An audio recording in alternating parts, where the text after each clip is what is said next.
Hey guys, welcome back to the next part of the series. So today I'm going to show you a couple of final details that we can add to our element. And to do that, I'm going to show you this right here.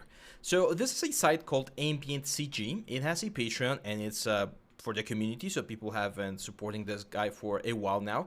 And they have this SVSR archives. They're called Substance Archives, which are the materials that we can use to create like better effects. And as you can see, we got this one right here, the lava material. Now, I want to use this lava material, but I'm actually not going to be using it for the lava itself because our own weapon has its own sort of like style, and I don't think it's going to fit. Now, the way it works is you download the material, and then you just drag and drop it here inside of Substance. You're going to get a box. Let me show you real quick. So you get this box right here. You just define this as a base material and you decide whether you want to import it permanently or just for the project. I imported it just for the project and now it's right here. So if I drag and drop this inside of the emission channel, as you can see, we get this. Some of you might be like, oh, that's perfect. That's what I want. That's what I want to have in my game. Well, if that's the case, then there you go. You're welcome. This is more than enough and you're going to get a very cool sort of like lava weapon. But again, I feel like we've done so much work on this sort of like stylized effect that we can utilize this one, but in a slightly different way. So what I'm going to do here is I'm going to go to the rotation and I'm going to rotate this so that it flows a little bit better in the direction of the volcano, something like this. And once I have this, I'm going to turn off the color, I'm going to turn off the emissive, and I'm going to turn off the roughness. Because I want the roughness from my own element to be working here. And look how nice this works or looks now. Now, thanks to this, we can get the basic effect and the sort of like glass, like melted metal effect, which makes our element look way, way better. And this is because we're using only the normal map information. So we're doing like a normal map bake and getting this effect right here.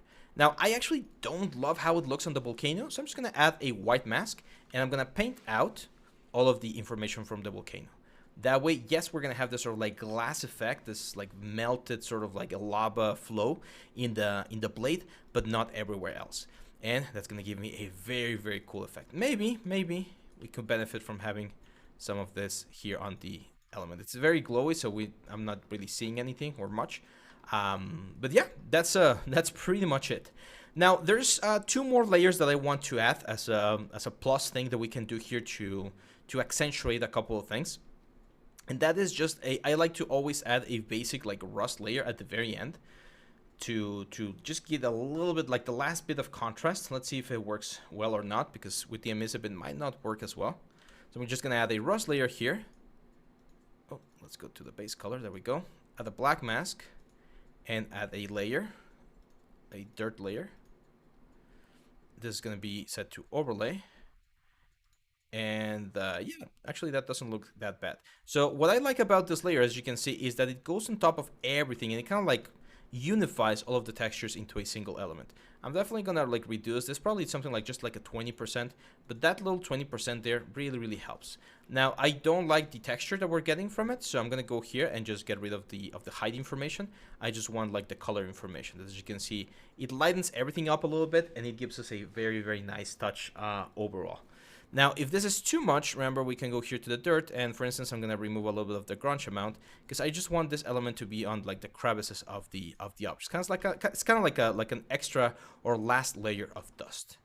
And that is it. With this, my friends, we're pretty much done with our element. Now, the last thing we need to do is just export these textures. I'm gonna go File, Export Textures. We're gonna select, of course, the folder where we're gonna be exporting. I'm gonna export this on the Bakes folder.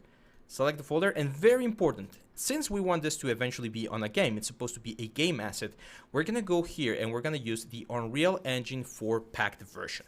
I personally like to export this in Targas. Targa files, they're really good. They don't lose a lot of compression and they give you a nice result. But depending on the studio where you're going to be working, you're going to get a slightly different effect. If we go here to the list of exports, this is what we're going to get. We're going to get the name of our object, Axe Lava, and then material that it's using, M Lava Axe. And then we're going to get 4 maps: the base color, the emissive map, the normal map, which has all of the details, and then an extra map that's called the Occlusion Roughness Metallic. It's a map that combines 3 different elements into a single one to make it a little bit more efficient. So once we have this, that's it. We just hit export, wait for this thing to export our elements right here.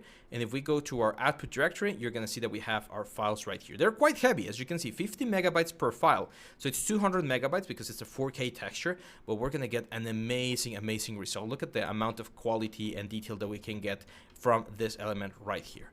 So yeah, if you managed to get all the way to this point, then congratulations, my friends. You are now the proud owners of a textured axe. And we're pretty much at the end of the whole series. The last chapter, we're going to be focusing on rendering. I'm going to show you how to do the traditional connection of the textures for your element. And then we're going to do a cinematic render. I'm going to show you how we can tell a little bit of a story with this thing in a better way. So yeah, hang on tight and I'll see you back on the next chapter.